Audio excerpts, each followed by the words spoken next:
Welcome back to Contested Bodies. I'm Leandro Loriga. In the previous episode, we began tracing the history of body integrity dysphoria. We started with scattered early accounts, then moved through the language of devotees, pretenders, and wannabes before entering the medical literature. We saw how John Monnet framed the desire for amputation through the language of sexuality and paraphilia. We then looked at Richard Bruno, who shifted the discussion towards psychology, childhood experience, care, and unmet emotional need. Finally, we arrived at Michael First's 2005 study, which marked a decisive change. For First, the desire for amputation was not best understood as sexual deviance, psychosis, or attention-seeking. It was better understood as a conflict between the physical body and the person's sense of embodied identity. That shift gave the condition a new name: Body Integrity Identity Disorder. The language of identity helped move the discussion forward. It allowed patients to describe the experience less as an erotic desire and more as a persistent mismatch between the body they had and the body that felt correct. But the identity model also left a difficult question unanswered. If this is about identity, why is the desire so precise? Why this limb? Why this exact point on the body? Why the left leg above the knee rather than the right leg below it? Why does the boundary remain stable for years, sometimes for decades? That precision pushed researchers towards another explanation. Not sexuality, not childhood alone, not identity alone, but the brain's internal representation of the body. That is where we begin today.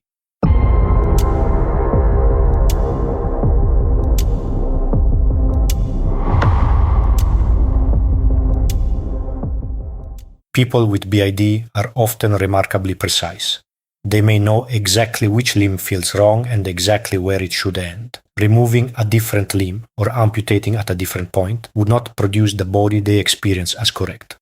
That precision led researchers towards the brain.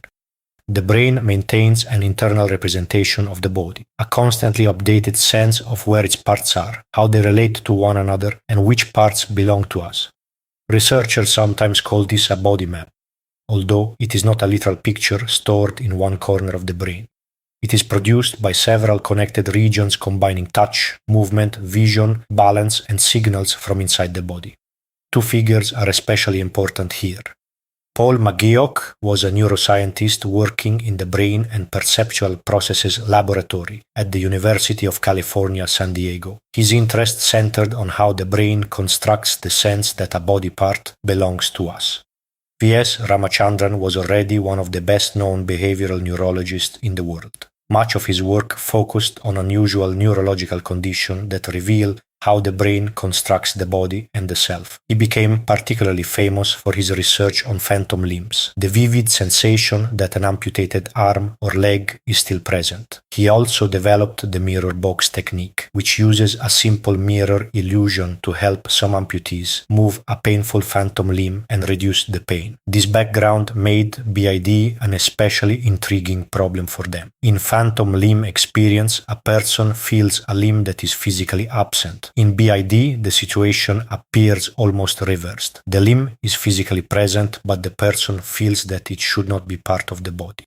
In 2011, McGeoch, Ramachandran, and their colleagues at the University of California, San Diego, studied 4 men who wanted healthy legs amputated. They used magnetoencephalography, or MAG, a scanning method that records the brain's electrical activity through the magnetic fields it produces. When the researchers touched the affected legs, they found reduced activity in part of the right parietal lobe, called the superior parietal lobule. This region helps combine different kinds of sensory information into a coherent experience of having a body. The researchers proposed that the person could see the limb, move it, and feel it being touched, while the limb remained insufficiently integrated into the brain's representation of the body.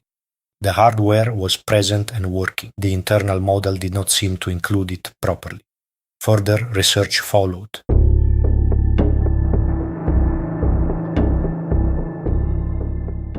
In 2013, Leonie Hilty, Peter Brugger, and colleagues in Zurich examined 15 men with the desire for leg amputation.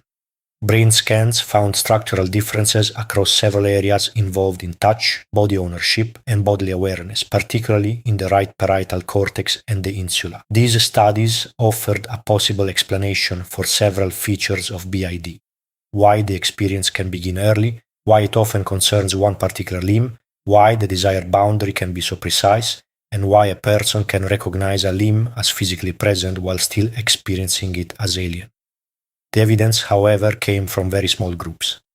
Brain differences do not automatically tell us what caused what. The differences may contribute to BID, develop alongside it, or partly reflect years of living with an intense mismatch between body and self. Here, I want to be careful. The neurological account is important, but it gives us only part of the picture.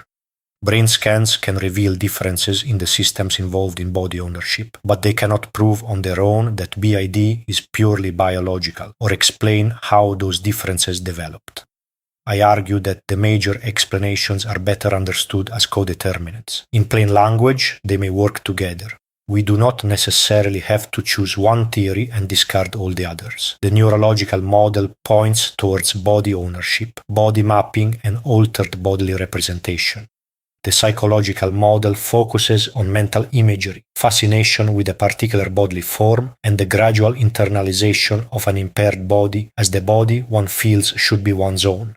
The sociocultural or postmodern model places the person inside a world saturated with images where inherited identities have weakened and individuals are increasingly expected to construct themselves. These explanations can overlap and reinforce one another. BID may emerge through the interaction of body representation, mental imagery, social exposure, and identity formation. We need an account broad enough to include the brain, the imagination, the social world, and the person's lived experience. For now, let us count the names. Apotemnophilia in the sexological frame. The devotee pretender wannabe framework in the subcultural and psychological account. Body Integrity Identity Disorder in the identity frame. Xenomelia in the neurological frame. Each name made one part of the experience visible while pushing other parts into the background. Each captured something, and each risked distorting the whole.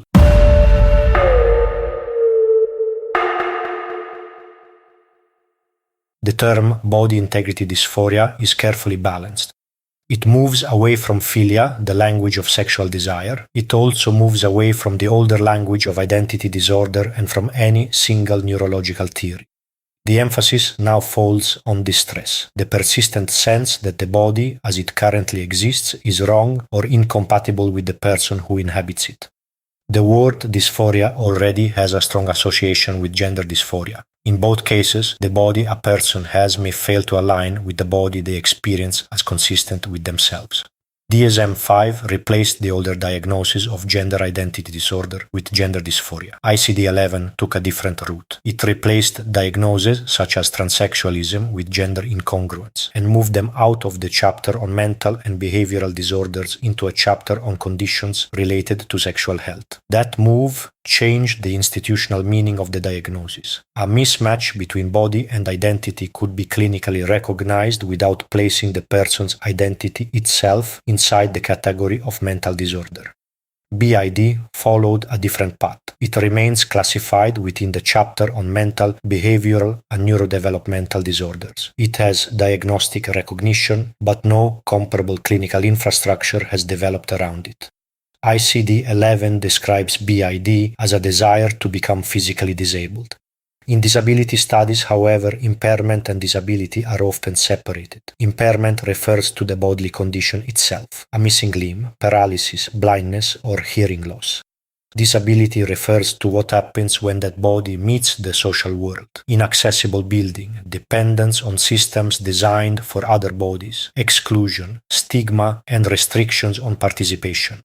A missing leg is an impairment. A staircase with no lift can turn that impairment into a disability. With BID, this distinction becomes complicated. A person may say, I want this limb removed. At first sight, that appears to be a desire for impairment. Yet, the desired state may extend beyond anatomy. It can involve using crutches or a wheelchair, moving through the world differently, being perceived differently, and inhabiting a different bodily identity. The person may therefore be seeking a particular bodily configuration and the way of life associated with it. Medicine is being asked to do more than remove tissue. It is being asked to recognize that different form of embodiment as legitimate.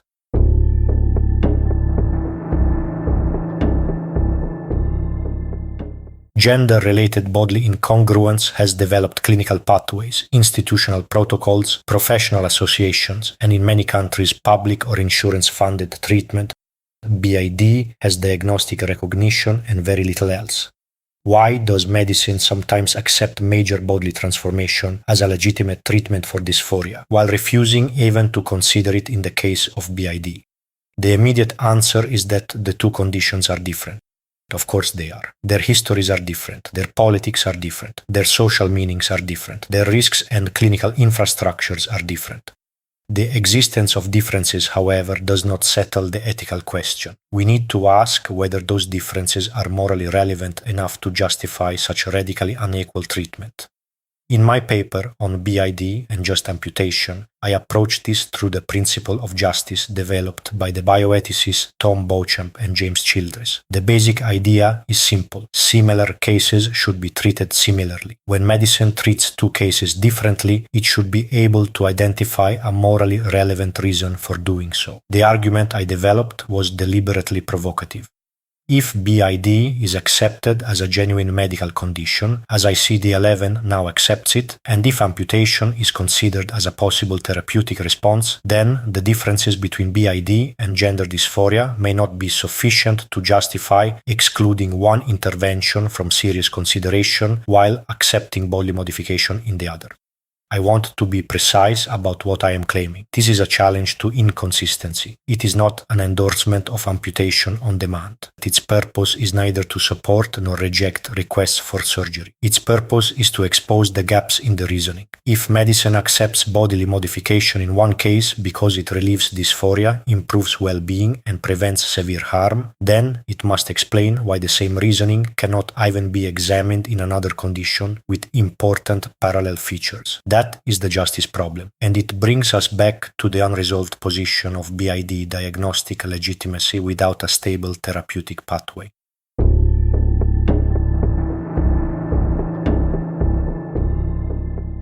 A diagnosis does more than describe. It tells doctors what kind of person they believe they are dealing with, what sort of problem they expect to find, and which responses appear reasonable. A clinician who hears paraphilia may expect sexual deviance. A clinician who hears psychosis may expect delusion or a loss of contact with reality. A clinician who hears identity disorder may expect a conflict between the body and the self. A clinician who hears dysphoria may expect persistent suffering. The patient may be describing the same experience, and the frame influences the response. When the request is understood as deviance, refusal can appear protective. When it is understood as delusion, refusal can appear clinically necessary. When it is understood as suffering caused by bodily incongruence, refusal requires a stronger justification. And when it is understood as a disturbance of body representation, another question appears. Could altering the body ever count as treatment? The debate usually focuses on whether amputation should ever be offered. My concern begins one step earlier: how medical professionals judge the person making the request. In ordinary clinical practice, autonomy depends largely on what is called decision-making capacity. Can this person understand the relevant information? Can they appreciate how the consequences apply to their own life? Can they compare the available options and reason about them? Can they communicate a clear and stable choice? A person who can do these things is generally considered capable of making their own medical decisions, even when doctors disagree with the choice. BID places pressure on that principle. A patient may understand the operation, the risks, its permanence, the rehabilitation process, the use of prosthetics, the possibility of phantom limb pain, and the social consequences of living after amputation. They may have expressed the same desire consistently for decades. They may show no signs of psychosis or delusion. They may understand precisely what they are asking for. Then they ask for the removal of a healthy limb. At that point, their autonomy is often reassessed. The person who appeared capable a moment earlier becomes suspect because the decision itself seems unacceptable. This is one of the central claims of my book. In BID, autonomy can stop being assessed as a capacity of the person and begin to be judged according to the intention they express. The patient is treated as autonomous until they ask for the wrong thing. We will return to that tension throughout this season.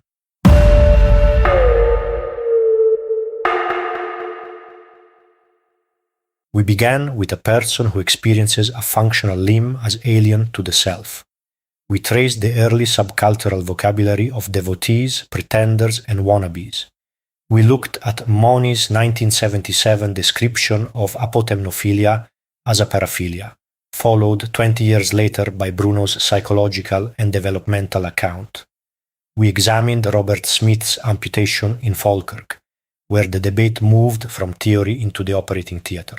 We then turned to Michael Firth's 2005 study, which shifted the field towards identity and bodily mismatch. Finally, we introduced Xenomelia, the neurological hypothesis, and the official ICD-11 term, Body Integrity Dysphoria. Across this history, the condition kept changing location. It moved from the sexual margins into psychology and psychiatry, then towards identity, neurology, and formal medical classification. One report remained remarkably stable throughout. A body part feels wrong, excessive, alien, or incompatible with the self. The ethical problem begins there. When the suffering is severe, medicine cannot dismiss it as eccentricity. When the condition is officially recognized, medicine cannot behave as though it has never encountered it. When psychotherapy and medication fail to resolve the central desire, the promise of future treatment becomes increasingly difficult to rely upon. And when amputation appears to have relieved suffering in some reported cases, medicine must explain why the procedure remains excluded. Part of the resistance comes from the idea that medicine should preserve the healthy natural body. Yet medical practice modifies healthy bodies for many different reasons. Cosmetic surgery changes healthy anatomy to improve appearance or well-being. Bariatric surgery alters a functioning digestive system to improve health and reduce future risk. Living organ donation removes healthy tissue from one person for the benefit of another. Gender-affirming procedures may involve profound and irreversible bodily transformation. Amputation itself is an established medical procedure when a limb is diseased, severely injured, infected, or threatens the person's health. BID therefore forces us to ask what makes one bodily alteration acceptable and another almost unthinkable. The technical act is familiar. Surgeons know how to amputate.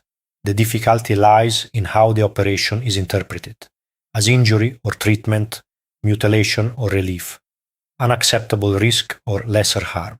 The dispute concerns meaning, judgment, responsibility, funding, justice, and the boundaries of medicine itself. BID reaches far beyond the small number of people who experience it. It acts as a stress test for medical ethics. It reveals whether autonomy is respected only when patients choose what medicine already considers acceptable. It tests whether suffering is taken seriously only when it can be seen on a scan, measured in blood, or located in damaged tissue. It exposes the tension between the ideal of preserving the natural body and a medical culture that alters bodies every day. And it brings us back to the central clash of this podcast, the clash between medical and societal authority and individual and patient autonomy. Who has the final authority to define bodily wholeness?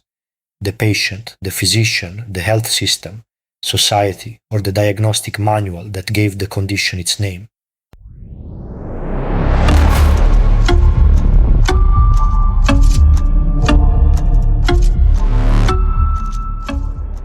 Where does this leave us? We now have a condition that is officially recognized and clinically unresolved. We have a history in which every name carried a judgment. We have a patient population whose distress is difficult to deny and whose requested solution remains difficult for medicine to accept. We have the surgical precedent of Falkirk, followed by a ban on further operations at that hospital. We also have psychological, identity-based, neurological, and sociocultural explanation, each revealing part of the condition and none explaining it completely. And we have a medical establishment still struggling to decide what it owes these people. The temptation is to jump straight to the final question. Should amputation ever be allowed? We still need more groundwork before we can answer it. We need to understand how medicine distinguishes treatment from harm. We need to examine how autonomy is assessed when a patient requests something that doctors consider unacceptable. And we need to ask whether similar forms of bodily incongruence are being treated according to consistent ethical standards. Why is one form of bodily transformation accepted as treatment while another remains almost unthinkable? Who decides whether a request expresses autonomy, illness, or both? And what responsibility does medicine carry when refusal may expose the patient to greater harm? That is where we go next.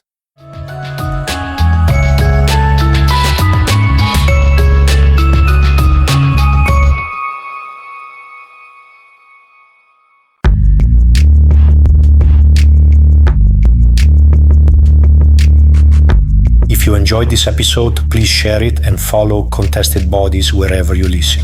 Contested Bodies is independently written, produced, and hosted by me, Leandro Loriga. The podcast receives no institutional funding or external financial support. This initiative was born from a desire to make invisible lives visible and examine the gray zones of medicine and the human condition. You can support the research, production, and future episodes through the donation link in the description. I'm Leandro Loriga. This has been Contested Bodies. Thank you for listening. I'll see you next time.